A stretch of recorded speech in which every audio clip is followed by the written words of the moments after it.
இன்றே டவுன்லோட் செய்து உங்கள் ஃபேவரட் ஷோக்களை என்ஜாய் பண்ணுங்க.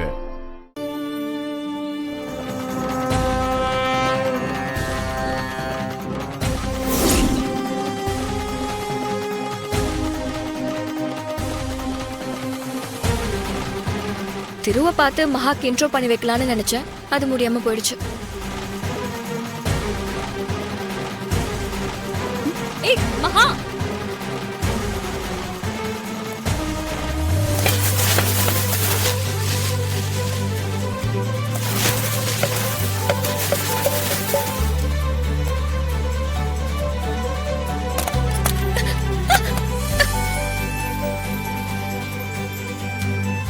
ஐயோ, ஏய், வேண்டுதலுக்காக வச்சிருந்த நெல்ல இப்படி காலால உதைச்சு தள்ளிட்டு வரியே, பார்த்து வரமாட்டியா? ஐயோ மன்னிச்சிருங்கம்மா, பார்க்காம வந்துட்டேன். சாமி போட்டோ கீழே விழுந்துருச்சு. வாழ்ற வீட்ல சாமி போட்டோ கரண்டு விழுந்து உடைஞ்சா அது நல்லது இல்லம்மா. அதனாலதான் வழியில என்ன இருந்துச்சுன்னு கூட கவனிக்காம ஓடி வந்துட்டேன். தப்புதாம்மா.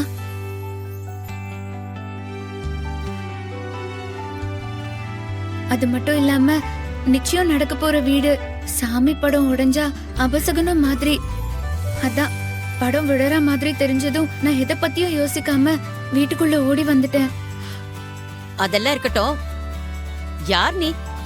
பாட்டி, அவளை நான் தான் கூட்டிட்டு வந்தேன். திரு அத்தைக்கு அடிக்கடி உடம்பு சரியில்லாம போறதுனால அவங்கள பாத்துக்கிறதுக்கு ஒரு ஆள் இருந்தா நல்லா இருக்கும்னு என்கிட்ட சொல்லிட்டு இருந்தான். இவ ரொம்ப நல்ல பொண்ணு, அக்கறையா எல்லாத்தையும் கவனிச்சுப்பா.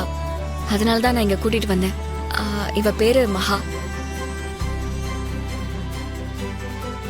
இங்க பாருமா, நீ ஒரு நல்ல விஷயத்த பண்ணிட்டு வந்திருக்க. ரொம்ப சந்தோஷமா.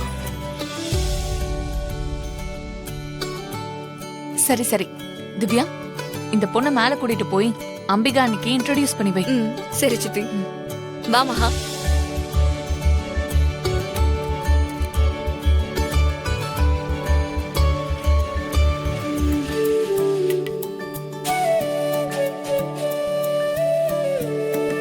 புலங்கா.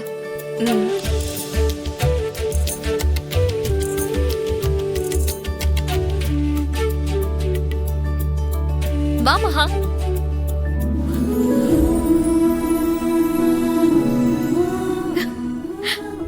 அம்மா, நீங்களா? அட, நீயா? நீ எப்படிங்க? உங்களை இங்க பாப்பேன்னு நான் கொஞ்சம் கூட எதிர்பார்க்கலம்மா. உங்களை பாத்துக்கிறதுக்கு தான் திவ்யாக்கா நீங்க கூட்டிட்டு வந்தாங்களா? திவ்யாக்கா, இவங்க தான் உங்க அத்தையா? ஆமா மகா, இவங்கதான். ஓ, நானும் உன்னை இங்க பாப்பன்னு எதிர்பார்க்கவே இல்ல. இந்த பிட்டக்குறை தொட்டக்குறைன்னு சொல்லுவாங்கல்ல, அந்த மாதிரி நம்ம ரெண்டு பேரும் அடிக்கடி பாத்துக்கிட்டே இருக்கோம். எனக்கே ரொம்ப ஆச்சரியமா இருக்கு. உண்மைதாம்மா. மகா, அண்ணிய உனக்கு முன்னாடியே தெரியுமா? நல்லா தெரியுமே. அம்மாவை நான் ஏற்கனவே 2-3 தடவை எங்க ஊர் கோவில்ல பாத்திருக்கேன். அப்போ ரொம்ப நல்லதா போச்சு.